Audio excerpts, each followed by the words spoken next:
All right, we're starting the recording then. Hopefully all the tech will keep cooperating. Hi! Welcome back to my basement. It feels like I'm never going to get out of here. But it's better than slipping around. I drive a 2008 Toyota Corolla, which if you looked up like in the dictionary, like worst possible car for snow next to the sports cars, like mine would be sitting there like, hi, I suck. So I try not to go anywhere that might potentially be dangerous, and I also don't want to put any of you in danger. So thanks for being flexible and letting us meet this way. In terms of updates, this morning I put up the homework system for both of my classes, and I also recorded videos for each on how to use it. So on the course webpage, you now have a link to the online homework system by which you will do 5 out of your 6 homework assignments. One is going to be an individual written assignment, and the video demonstrating how it works is right here.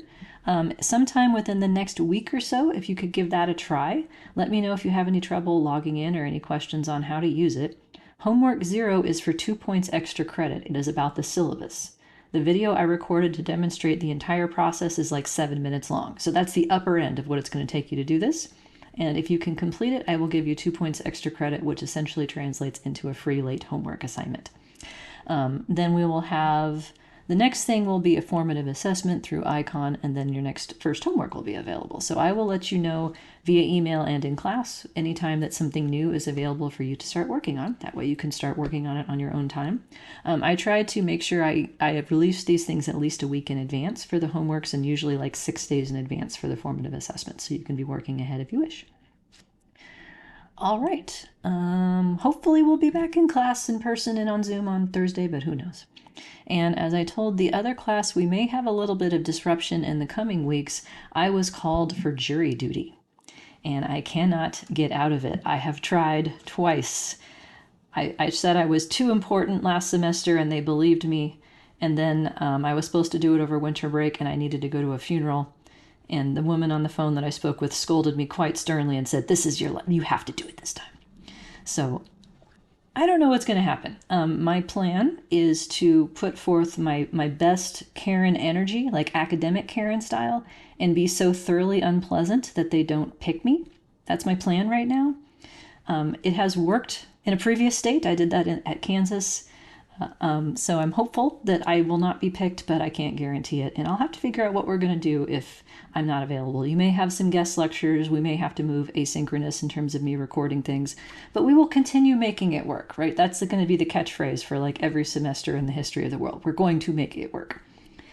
Called once, but all the trials were settled. Yeah, that's what I can hope for. That's what I can hope for. But we will see. So I will let you know when and if anything needs to change. I will make sure that I keep everyone updated by updating this page, sending out emails, and I also post announcements to Icon. So hopefully you can keep everyone making sure they know what to expect. So any questions about coursework, scheduling stuff? Good for that? All right. Then we were talking about general linear model stuff last time. That sound about right? Yes? Okay, you can still hear me, right? There's a lag now. Okay, good. All right. Please, somebody, if my microphone craps out or something else goes wrong, please let me know. I'm watching the chat, and you also can talk as much as you want to. So we were talking about GLM stuff, the idea being to review content that you should have already picked up. And some of you picked it up from within our department, some of you picked it up from related courses around campus, and so I'm trying to kind of level the playing field and make sure that we're all on the same page with respect to terminology and notation and stuff before we introduce some of the new concepts. So we were talking about general linear models. Let's pick up on slide 4. How about that? Okay, rhetorical question, I know, but I was looking for like a nod or something, acknowledgement of said rhetoric. So general linear models that look like this. So the middle part is going to stay the same the entire semester. The linear model portion of generalized linear models works the exact same way regardless of which type of model family you're in. What changes is what's on the left-hand side of the equal sign here, what type of response you're predicting and what kind of link function you need or transformation of that conditional mean.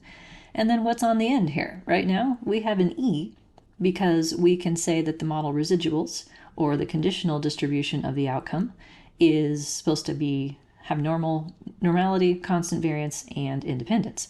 So if we're writing the predicted one, we would drop off the E. This E is going to disappear throughout the semester. It's not going to be here anymore. Not because we say the model's perfect, but because there's no separately estimated variance. So this E is the idea that there's an E variance that goes with it, but these are each individual residuals. So the interpretation of all of the fixed effects, fixed intercept, and fixed slopes are going to work the same way. Intercept is always going to be the expected outcome when your predictors are 0.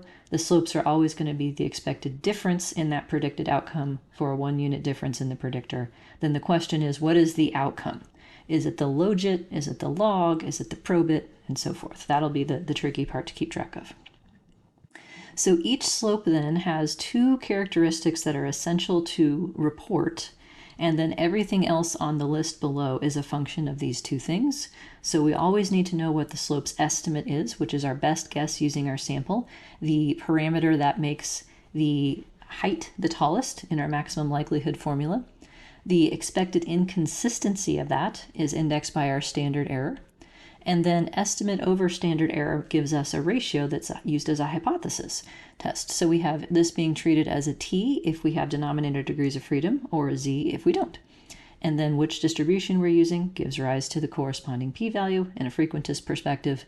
So the probability of the result that you had as extreme or more if the null hypothesis is true. So it's an index of how unlikely it is, basically, if the null is true, that you got what you got.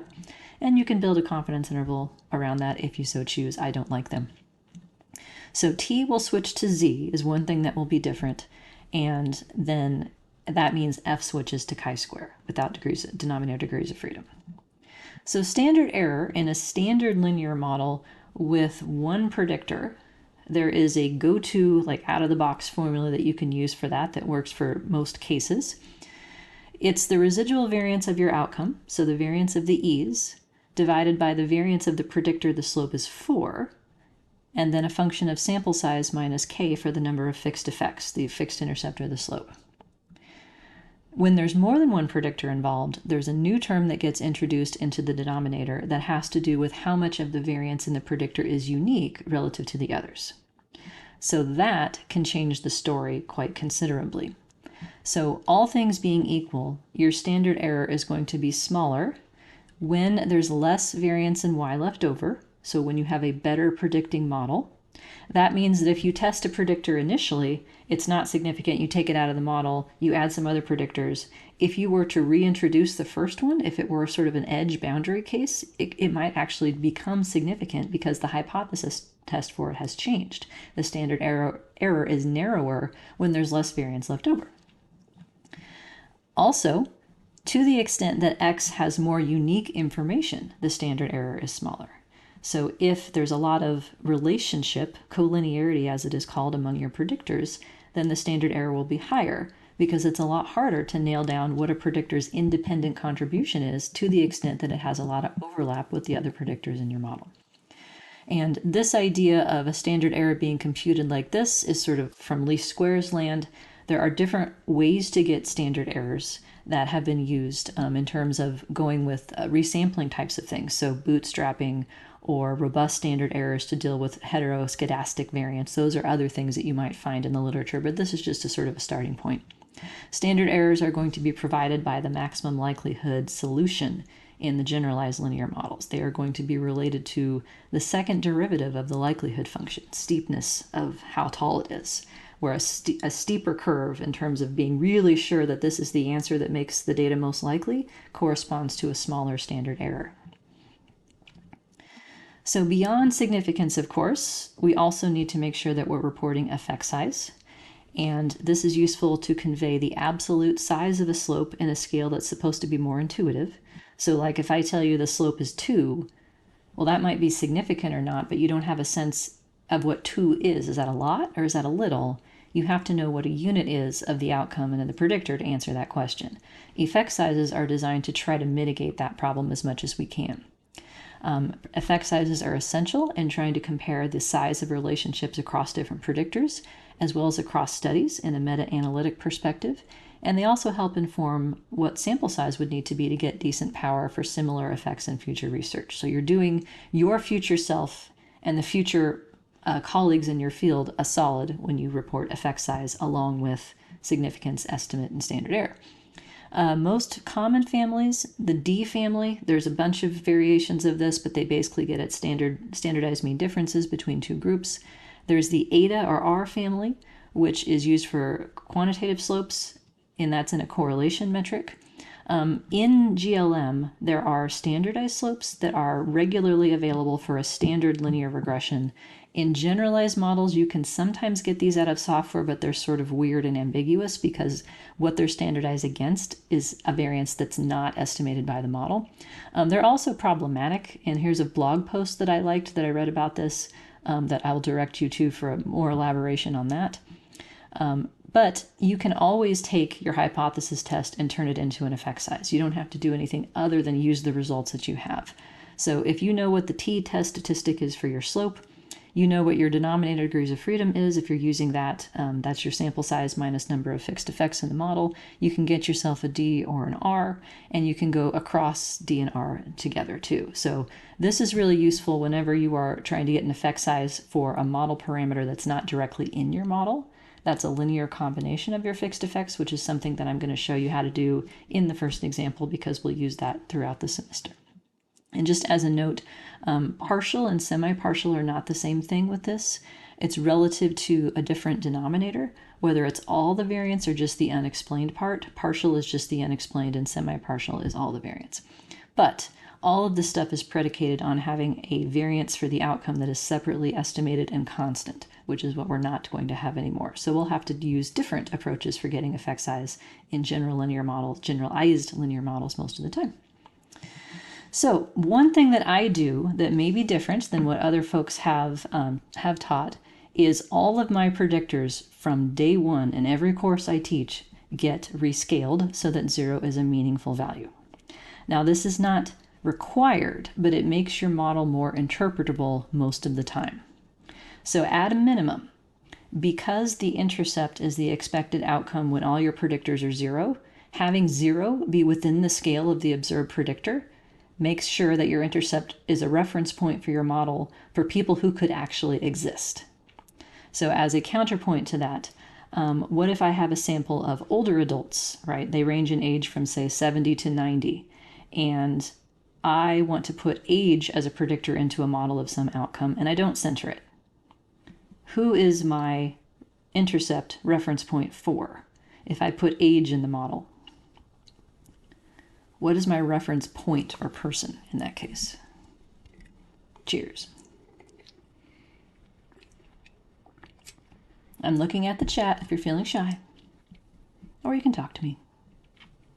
Can you repeat the question again? Sorry. Yes, I'd be happy to. So here's my hypothetical, right? I'm interested in looking at the effects of age on some outcome. This is within the context of older adults. So the people in my study range in age from 70 to 90 years. If I put age in my linear regression model as is, who is my intercept for? What kind of person? When they're just born. Yeah, a newborn baby.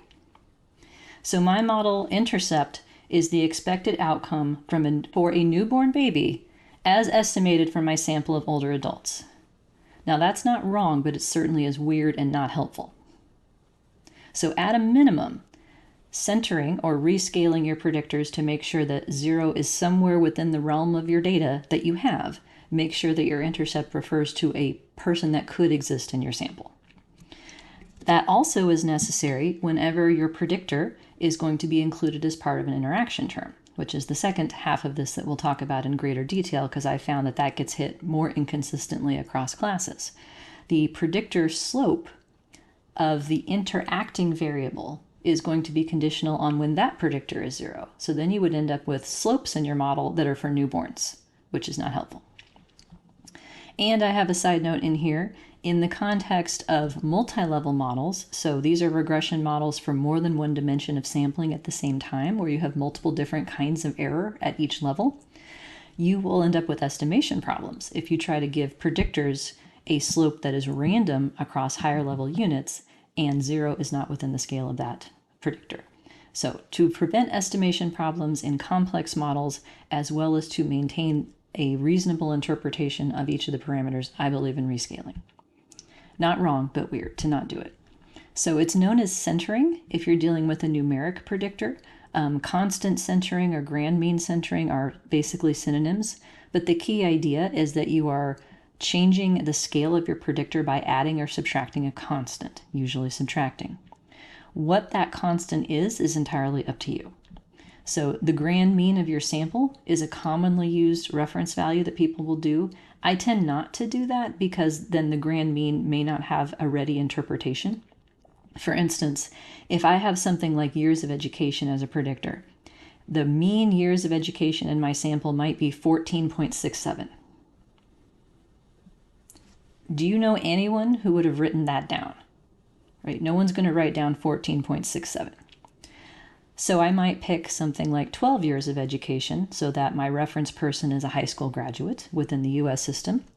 I might pick the minimum value of education so that I can literally talk about like as X increases, right? As you move up the level of education, this is what happens. Then my reference point for the model is someone at the minimum level. Any constant is fine, but within the scale of the predictor that's observed in your sample would be ideal. For categorical predictors, the same premise occurs. We tend to call this coding rather than centering. There are different ways to set up your categorical predictors in a linear model, and this is something that is really dependent on what you want to know, like what the optimal way is. I'll show you a couple examples. But as a more general principle, if I have C categories, so let's say I have a 4-group predictor, then I need to create C minus 1 new variables and give them each a slope. So if I have 1 intercept and 3 slopes, that will perfectly recreate the 4 possible means of my categorical outcome. The question is, what do those slopes mean? Which group differences do I want to have directly embedded in the model, and which ones do I want to be able to find after the fact using a linear combination? I tend to use dummy coding types of strategies where all of the values are zeros or ones. I tend not to do effect coding. I find it to be less helpful and more confusing, but that's just a personal preference. The trick to this is recognizing which group differences are then given by the model and then which ones are not. So I wanted to spend a little bit of time on this. So as one example, let's say that I have a 3-group variable. Groups are A, B, and C in this example. And one strategy of coding is called indicator coding. I am using terminology from the GLM textbook that's on your syllabus. Let me see, I know I have the reference for it on the next page. Here it is. Darlington and Hayes are the authors of that book. I use that in my version of intermediate. I like that book. Go back. Okay, there we go. So this is probably the most common way of setting up a categorical predictor to put in your model, where you pick one of your groups as the reference. So each slope is going to be a comparison of some other group relative to that reference. So in this case, I picked group A as my reference. That means that if I had the intercept in the model multiplying an implied variable, that's the column of ones, I could then create a new variable that is coded 1 if you're in group B, or 0 if you're in group A, or 0 if you're in group C. This variable by itself right here tells me A and C lumped together versus B. Once I put in the second predictor, where I'm now differentiating group C from the other two, then it takes on a different interpretation. So A versus B is what this variable then represents in the model. The lumping together of A and C is then split apart by the second predictor, and so then this becomes A versus C. So you will directly get the mean for group A as your intercept. You will directly get how group B differs from A as a slope, and you will directly get how C differs from A as a slope. And I'm deliberately saying it that way. That way you know what the sign means. So it's always how the other group differs from the reference group is what the sign means. So if the sign is positive, then B is higher than A. If the sign is negative, then B is lower than A. So there's a piece that I'm missing here. If I set up my model this way, What's the one thing it's not going to tell me that I might want to know about? Difference between B and versus C? Yeah, I don't have a model parameter that tells me that exactly. How do I get that information? Do you know how to get that information? Or you're like, maybe I do? I can think of two strategies. I guess maybe we can like bring some equation. I mean, not directly, but we can make that happen by using the equation like step by step. Yes, when you say use the equation, you mean like get your calculator out and do math or Um, make the computer do it? Either way you prefer. Okay, then I will say there's three ways to solve this problem because I wasn't Okay. anticipating that one. Uh-huh. So if I know that the difference between A and B, let's say, is 3, and I know that the difference between A and C is 10, then I know what the difference between B and C is, right? It's like if let's say that the mean for group A is 0, and then I get up to here to get to group B, and that's a difference of 3. And starting from this same arm as my reference point to get up to group C is 10. So then it's like this height versus that height. See, you're getting the live show that you don't get on YouTube, right? You don't get the gestures that really help. This is like your tuition dollars at work here for the extra level of teaching this implies, okay? So, what is 10 minus 3? 7, right? You don't even need your calculator in this example. So, is that difference of 7 significant?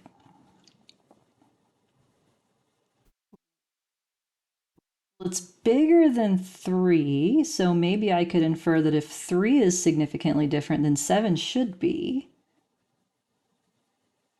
However, not if the other groups are a lot smaller. Then the standard error for around those means might be higher and the difference might not be significant. But how could I get a standard error out of that? How could I get a p-value out of that 7? I can think of two ways to do that. So I've refined my question.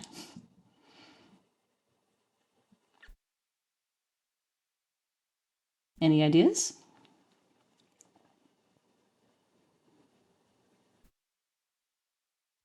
Can you repeat it one more time?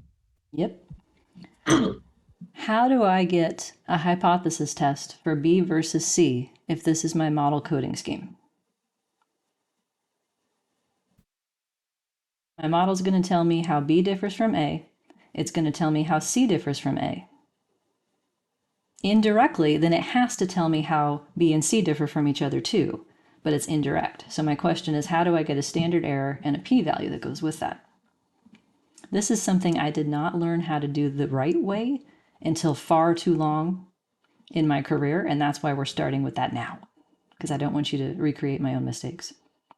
I learned how to do it the brute force way, not the right way. Would we not calculate the difference between them and then try and use that and test whether that's significantly different from 0 or not? You'd also have to compute a standard error to go with it, which is not too scary in these sorts of models, but it quickly gets more complicated the higher in complexity you go. Okay. So you can calculate the difference. The question is, how do you get the standard error and corresponding p-value for that difference? That's my question. And I'm taking the faces I'm seeing and the lack of typing as, why don't you just tell me? Is that fair? Okay, so let me tell you the brute force way. Who is my intercept for in this coding scheme? What group?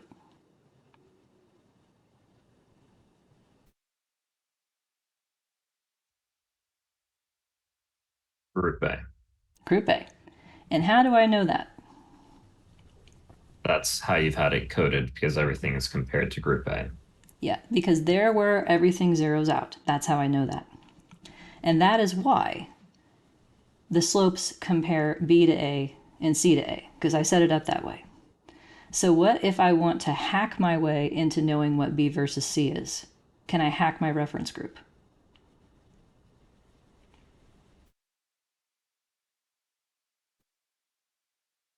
Can I rerun my model? Change my reference group to B?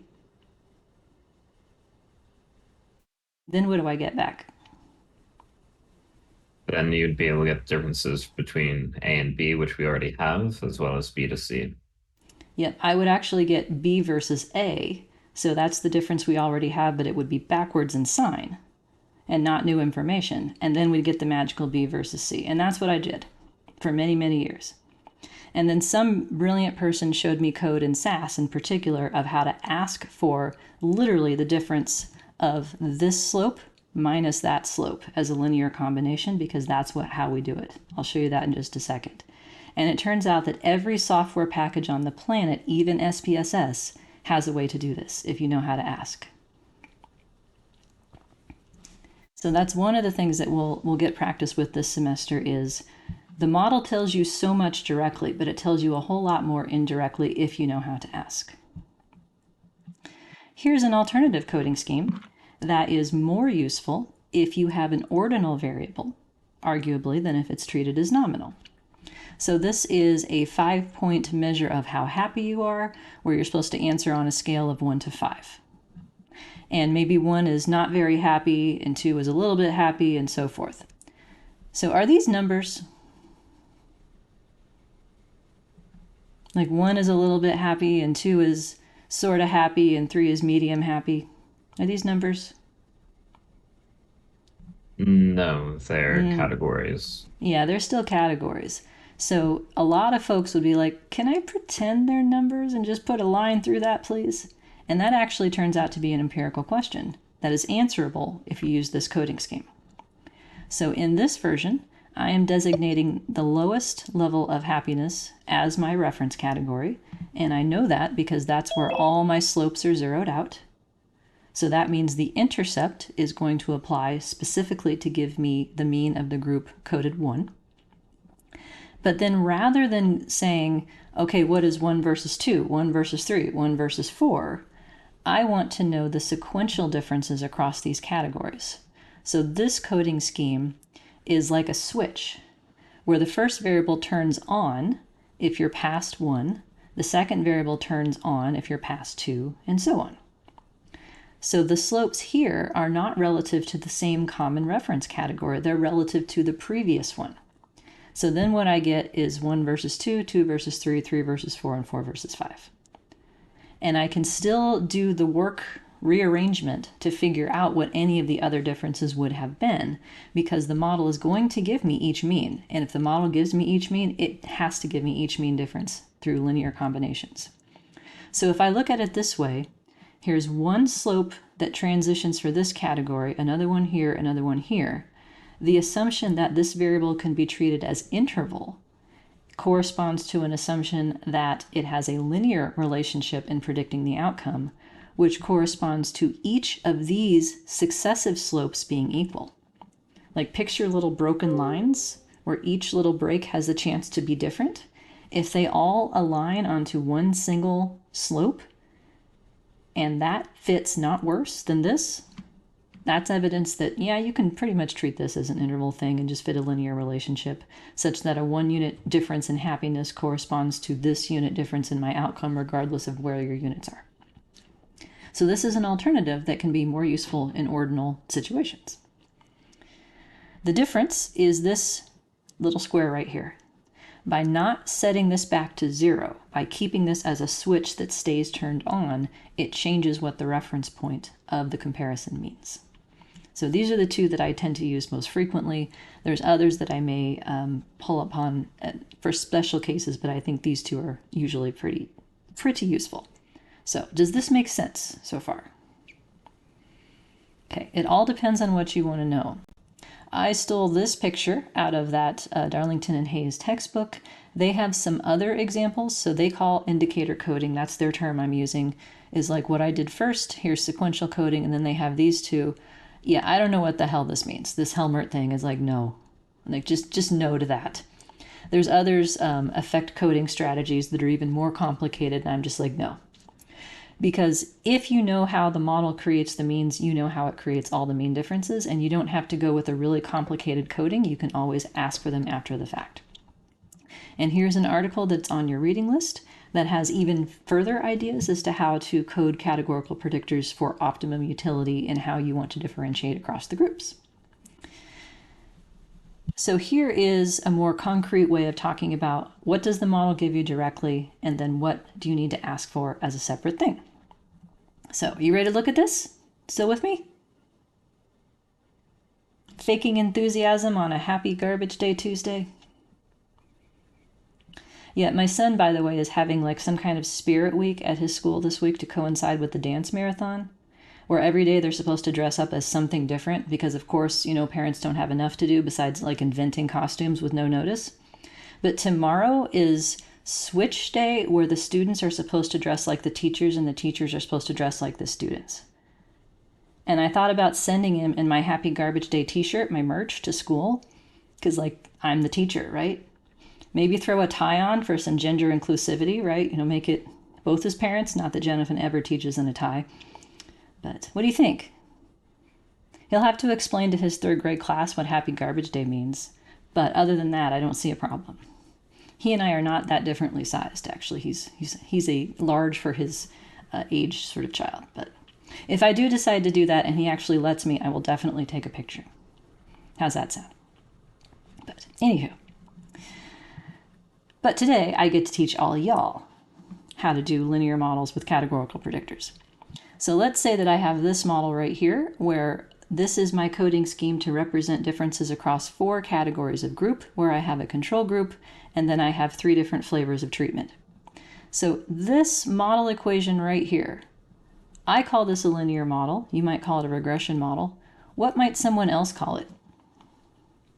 If I only have one predictor, and that predictor is categorical. What's another name for this type of model?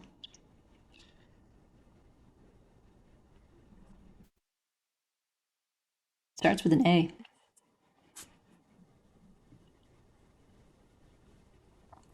A-N? ANOVA? Yeah, this is an ANOVA.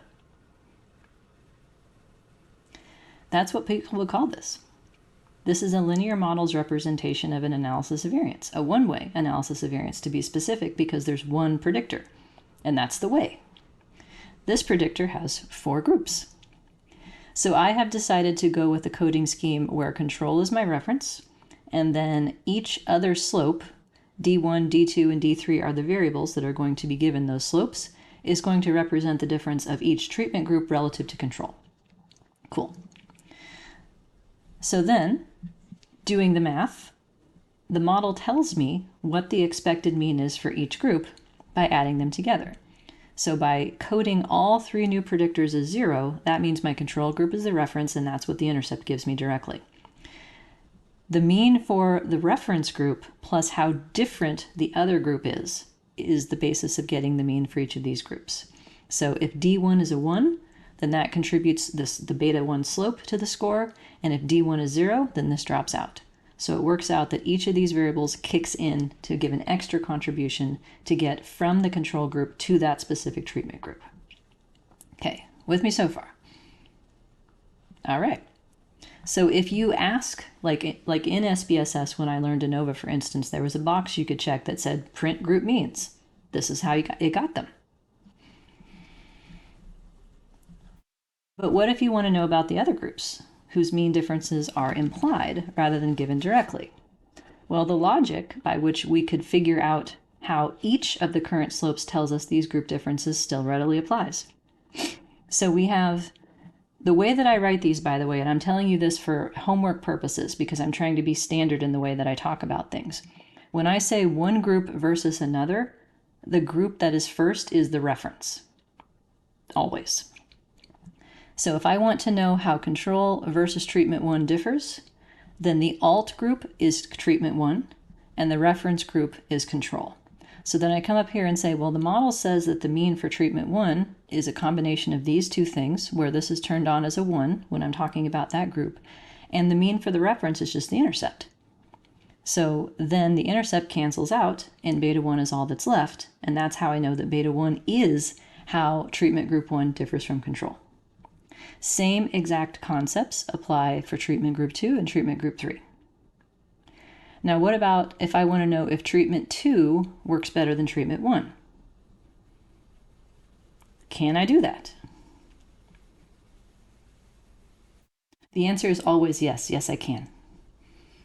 You can do whatever you want. The question is how? Well, linear combinations.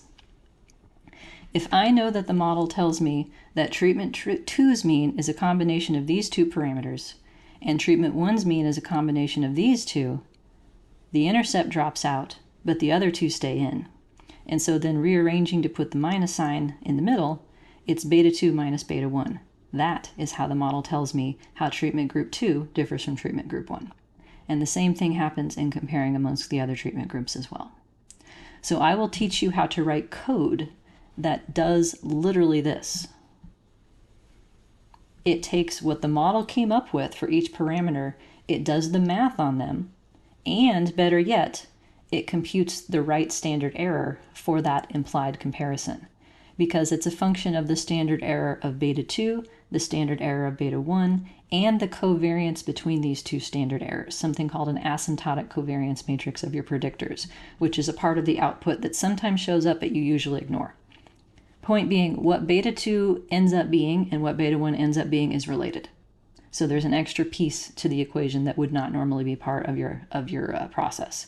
So it figures out what the right standard error would be through this linear combination, and you get a p-value to go with it. So regardless of how you set up your coding scheme, you can always get all possible pairwise differences as well as any other combination that you might be interested in. Pretty cool, huh? I think so. So there's two different ways to do this operationally. One is sort of the brute force manual route, and the other is to sit back and let the program do it for you. So manually is what I usually teach with. I have one or two examples across my courses that don't do it this way, but in this course we're going to stick with this. The reason that I pick this is because then it corresponds directly to the linear model's representation, and you have complete control over what your predictors represent. The alternative is to let the program do it for you. So in SPSS, there is a by statement in the syntax that designates predictors as categorical. In the Windows version of that, that's called the fixed factors box. That's what that does. In SAS, there's something called a class statement that does this. In Stata, prefacing your predictor variables with I dot rather than C dot. And then in R, designating a categorical predictor as a factor variable. That's what it's called within the syntax. What group becomes your reference varies by program. So in SPSS and SAS, the default is that the reference is the highest category, the last numerically or alphabetically if you have a string variable. In Stata and R, at least for the R packages that I've used, it's the lowest or the first. So you can get those two to align if you change the reference group. This can be a lot more convenient. So if you have a whole bunch of groups, it becomes quite tedious to make all these dummy codes in contrast and to figure out all the linear combinations. You can just ask for, hey, can I have all possible group differences? Cool, thanks. Or can I have these group differences in this order? The downside is that this is not possible in all general linear models, in generalized linear models, I should say. There's certain combinations that don't work. It's also not possible in other programs. So in M+, for instance, to do structural equation modeling and path analysis, there is no such thing as program categorical. You have to code it up yourself anyway. And it also marginalizes over things in weird ways. So you end up with marginal main effects that don't actually correspond to anything you'd want to know. It gives you group differences on average across some other variable or some other factor, not specifically at a level. And so you can end up with literally two different p-values in the same output for what looks like the same thing, and that can get very confusing. So this is what it's doing when you ask the program to make a categorical and treat predictor as categorical. It is internally creating as many dummy codes as you have groups, one for each group. So it's having these 4 new variables, for instance, in this example, where that's what they mean, is this is a 1 if it's control and 0s if it's a treatment, and then so forth throughout the table. And then it figures out how many of these need to be in your model.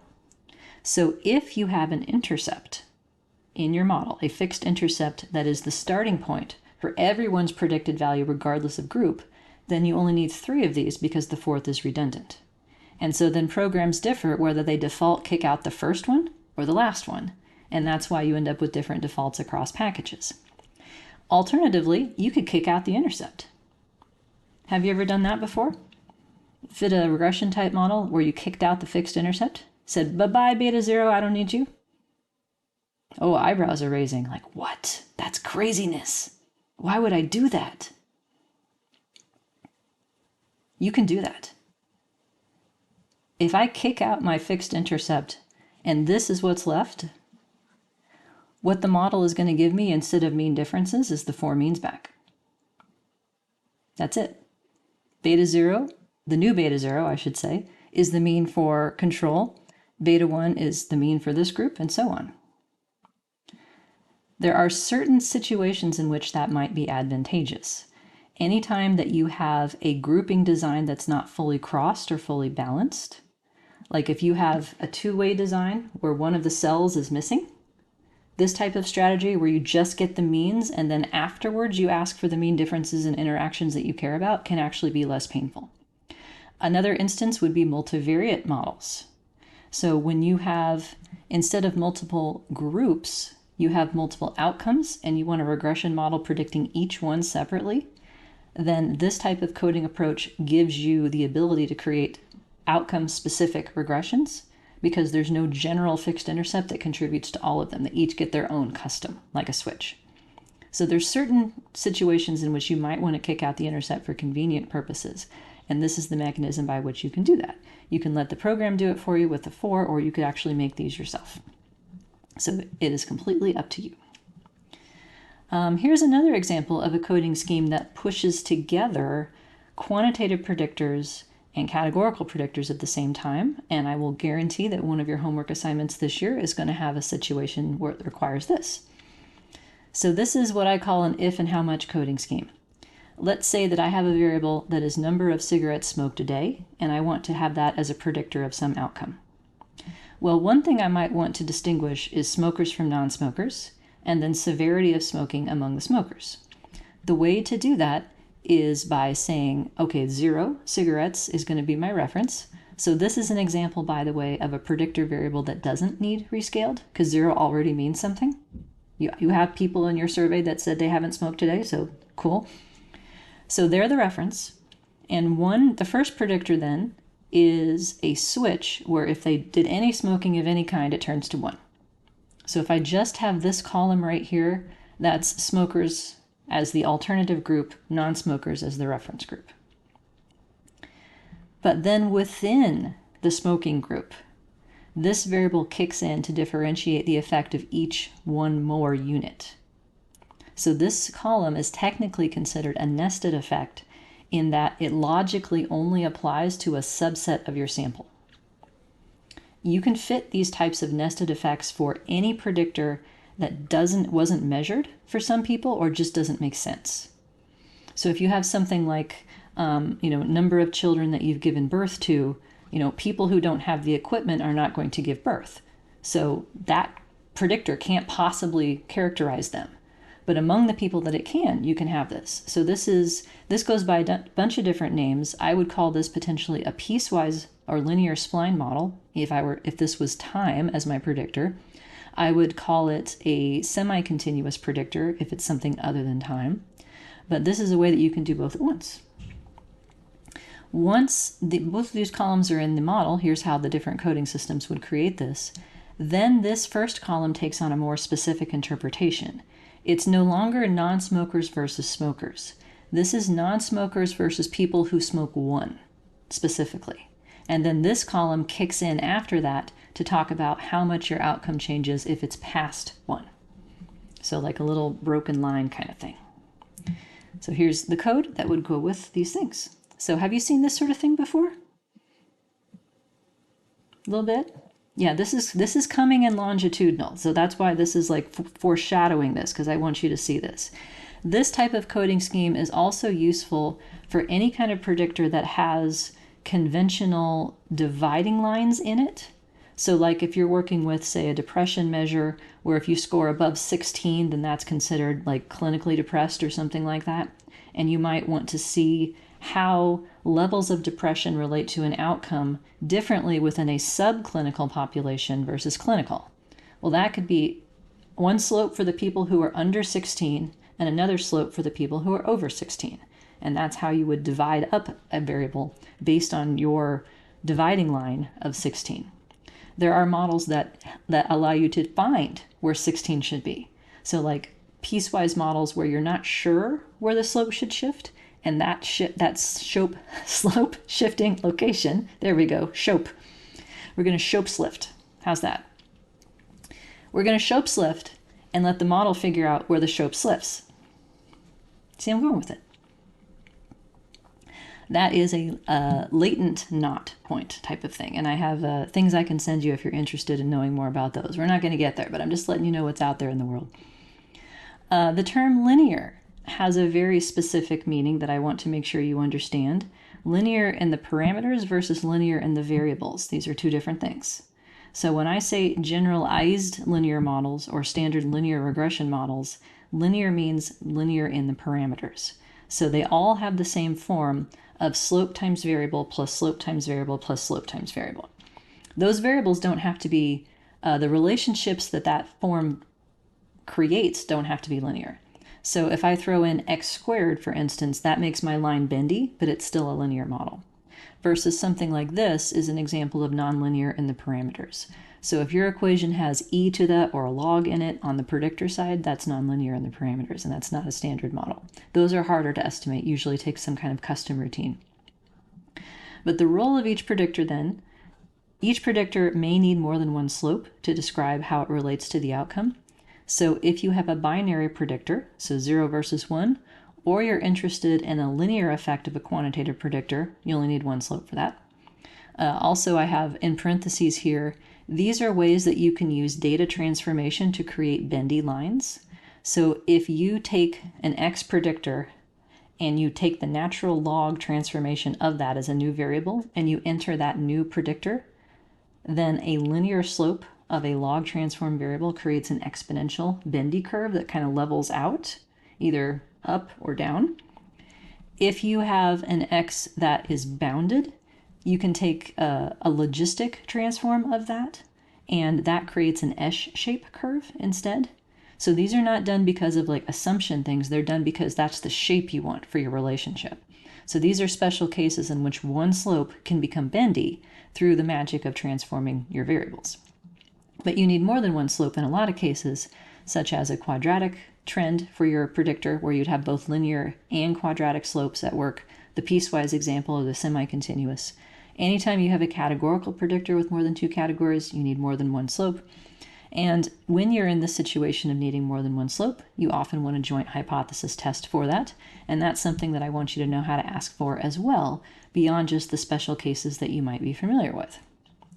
So this idea of a general hypothesis test that lumps multiple slopes together, that happens via a whole bunch of different software packages as well, even SPSS.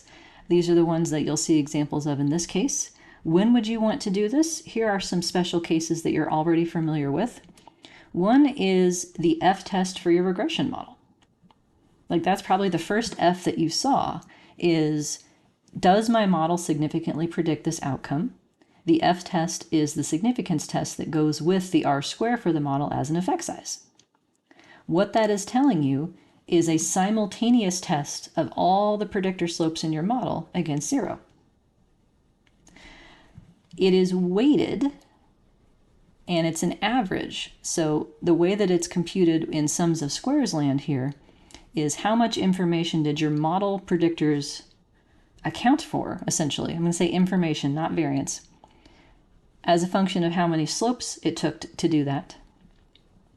So how much do you know relative to how much do you not know per slope you could have added? So ideally then, like the worst F should be is 1, where there's just an even amount of don't know to know, and then your model is garbage. But it's per slope. So if you have a model that has 5 really good slopes and 1 shitty one, like that 1 shitty one is going to bring your F down because it's an average. So you can end up with a non-significant model, but still have significant slopes in it because F is averaging over everything. So it may not necessarily tell you the full story. But this is your first example, my guess, is why would you want to lump slopes together? This is one situation in which you would, is to test the overall model. Another one is if you want to test the overall effect of a categorical predictor with more than two groups. So the control versus each of the other treatments, right? If I want to know if group matters, it takes 3 slopes to answer that question. If I lump together all 3 slopes, I can ask for an F-test of their joint contribution, and that is called an omnibus effective group in ANOVA language. If I do hierarchical regression, so I have some predictors in my first model, I add 3 more predictors in my second model, and I want to know if the change in R-square from adding those 3 new things at once was significant. I lump the 3 new things together and I ask for a hypothesis test. And if that R-square, if that F is significant, then the change in R-square is significant. So there's special cases in which this stuff is spit out for you by standard regression software that is not spit out for you necessarily in generalized linear modeling software, and that you'll need to know how to ask for in certain cases, and I will show you how to do that. The only catch is that if your software does not use denominator degrees of freedom, which is all of R, all of Stata, and SAS is optional, certain ones do, certain ones don't, then you end up with a chi-square as your test statistic instead of F. But F times the number of slopes that you've lumped together is your chi-square. So there's a 1-to-1 correspondence. If you get one, you can compute the other. The p-value that shows up with it will be different based on whether it's F or chi-square though. And just to remind you that if you're testing one slope, the t for that squared is your F, or the z for that squared without denominator degrees of freedom is your chi-square. So we will see more frequently chi-squares and z's this semester rather than t's and f's, but it's all kind of the same deal. All right, transition point. Go back. There we go. How are we doing? Nodding. I have 2 questions so far. Can I just ask now or? Yes, absolutely. You can always ask, by the way. Yeah, okay then. Can we go back to the very first slide that we just started with the effect size? Yes. Slide 7? Yeah, that'd be great, thank you. Cause I took the intermediate stats course with Brendan, and we didn't really cover the concept of effect size in detail. So Okay. I'm curious that how many background knowledge should I have about the effect size? I mean, from the lecture today, I just got the concept of that effect size is kind of like explaining the absolute size so that we can compare each other.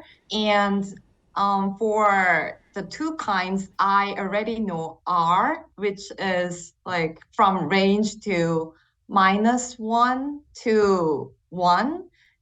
But I'm not really familiar with D. And so what is the range and how much do I have to know about this effect size thing? Okay, great questions. So D is a mean difference effect size. It is unbounded. So it's number of standard deviation units that your groups differ by. There's a bunch of different variants of this, like the classic one is Cohen's D, and then D sometimes gets called G.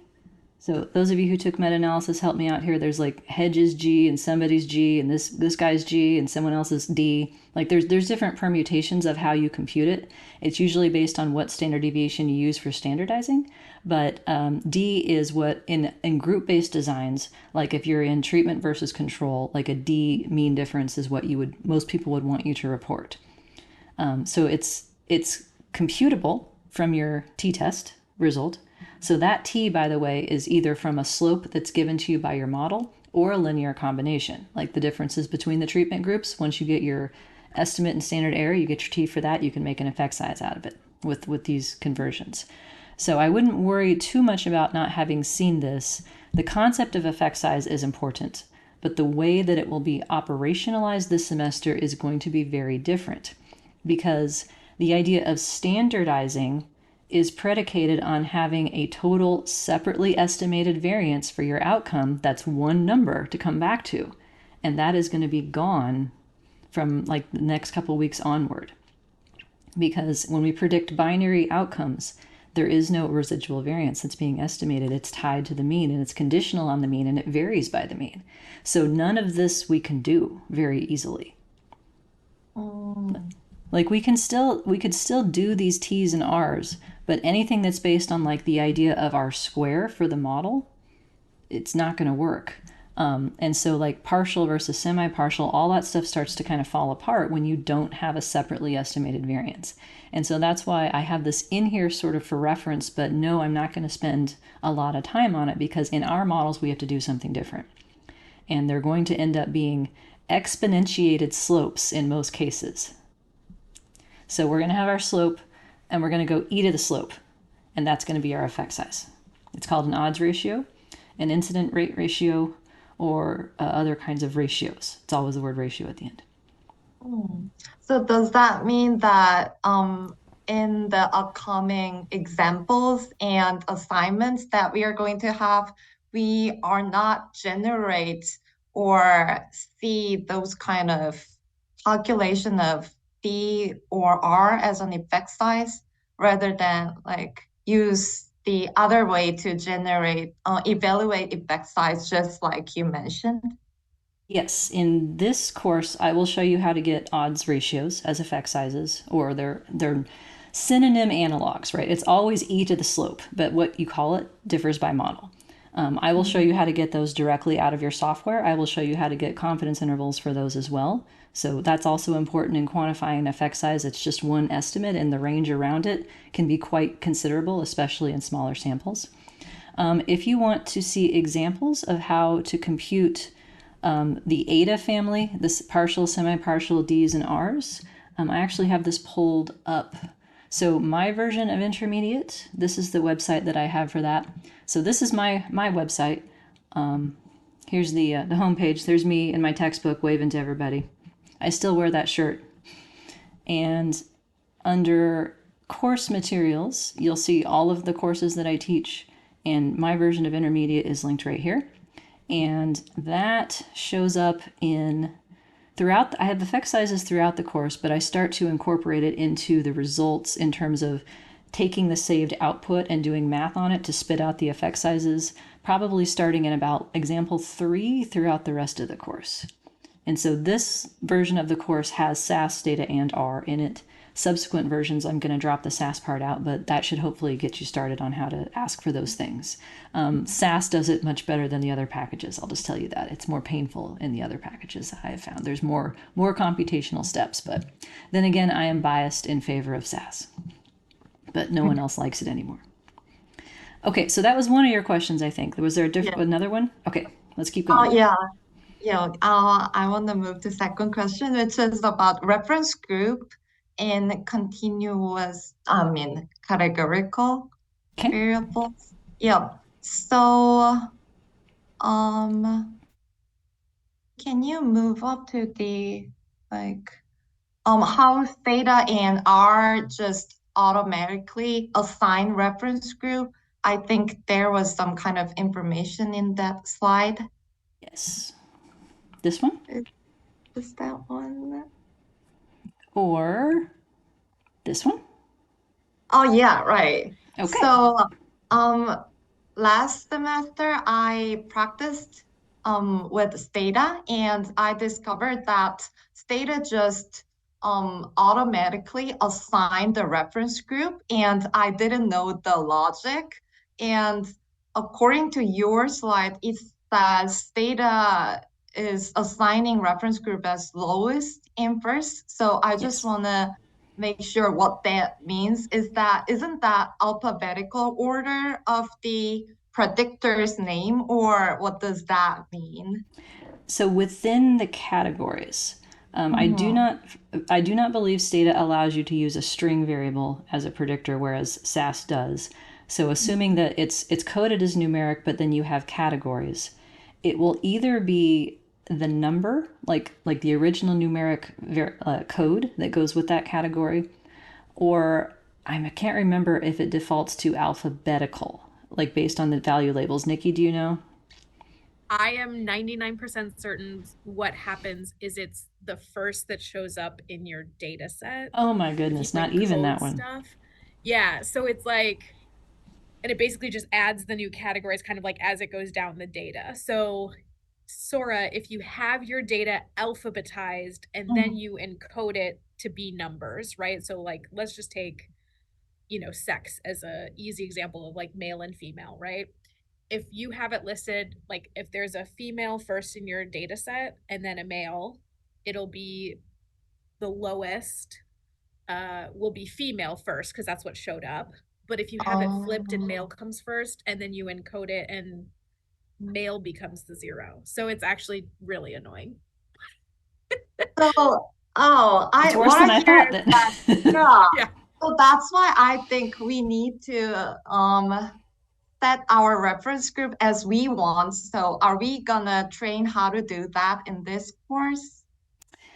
Um, I don't think I have any examples in this course because I always do it myself. Because then I know what I want and it's transparent. But I have places I can point you to where I've done that. I know that I there's I and then there's like parentheses that you can ask for as options. Like there's like I and then B something like for baseline. Like there's ways that you can tell it use a different one with parentheses behind the I. I know that because I've done that before. The other thing that you can do is in the call to the routine, there's an option that I think is base levels or base level, one word. And if you do that, then it prints the row that is the reference explicitly in your output so you know who it is. It's the one that won't have any coefficients. And in SAS and in SPSS, it prints the row as the reference with dots in it so that you know that that's the reference point. Okay, I'll try. Thank you. The very, very last example in the general or the intermediate course that I just showed you, the blue one, I have how to do categorical predictors manually and then with the program doing it as part of interaction terms. And so you'll see I with the B behind it to make the results look like they did in SAS. So, and Nikki says she has example code to help as well. So yes, I tend not to let the program do it because it's a lot less transparent. And it's like once you get really good at this and it's annoying, like that's the point where you let the program do some of the work for you. But I think when you're first getting started, having the confidence to know exactly what your model's giving back to you is much more important than less typing. Okay, and so for the record, folks, if you're holding on to questions, please interrupt me. Okay, it's never an interruption. Keep them coming. All right, did I answer all your questions? Nodding? Okay. Yes, thank you. Okay, other questions, folks, or things that you just thought of that you now have questions that you didn't before.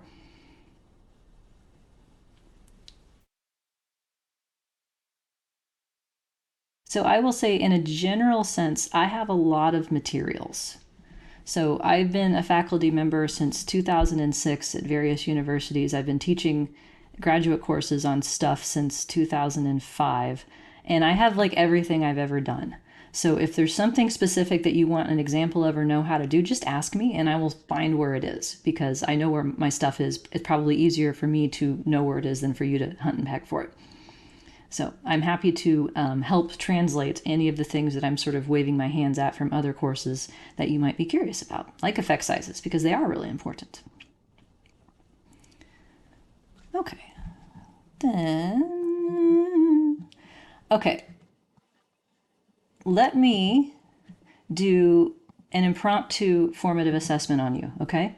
This is going to tell me how much time we need to spend on this. This is a slide you don't have. This is me being spontaneous. I know, right? I'm very much not a spontaneous person, but it occurred to me.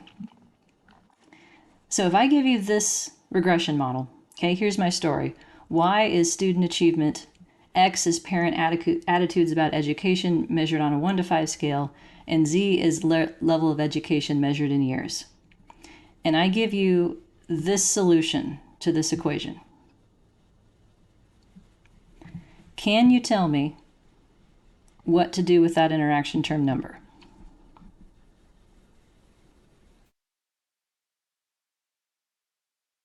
Like, could you put that number in a sentence if you had to?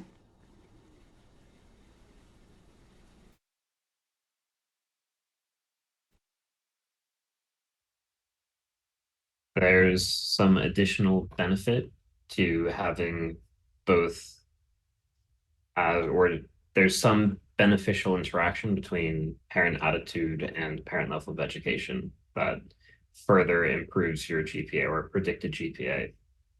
Yes, that is generically correct, but I'm looking for a sentence that includes the number. More specifically. Everyone's hesitant. That's telling me.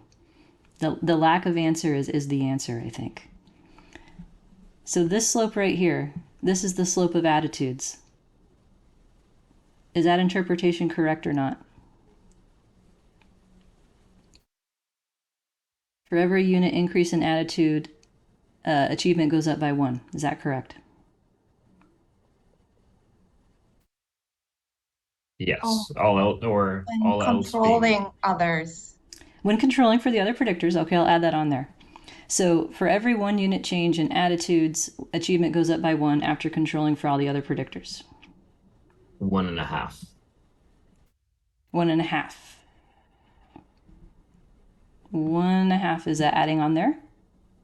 Yes, Okay, how did you know to add a half?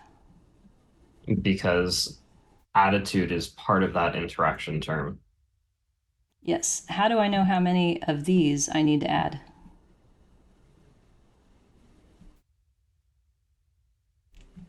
You just plug and place where what the attitude and education levels are in that multiplication chunk.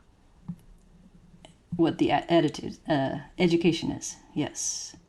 So the short answer is that I left out something in my slope interpretation. This is not just the slope of attitudes, and it's not just the slope of attitudes controlling for the other things.